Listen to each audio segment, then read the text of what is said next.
And then there is what the first crew did. They did a pretty neat job as far as it's tidy and the cabling is secure and all that sort of stuff. But at the time we were putting the roof on, instead of putting the cabling into the house over by where the LTE unit is, they ran the cable up the wall and across the roof.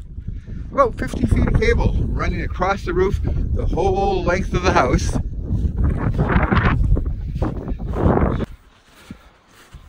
Okay, so it's going across the roof, and it comes out up there. The cable you see sort of flopping in the wind, the black cable, that's the one they ran across the roof. 50 some odd feet of cable. Okay, then you can see the other ones that the latest repair guys put in.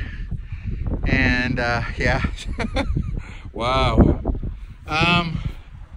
Yeah, not too happy, but at least the latest guys put it in on the proper side of the house instead of running across the roof. And the original cable was fried apparently, and it fried the modem, the TP-Link, which I'm not too sorry about it being gone. The new modem we got is kind of nice.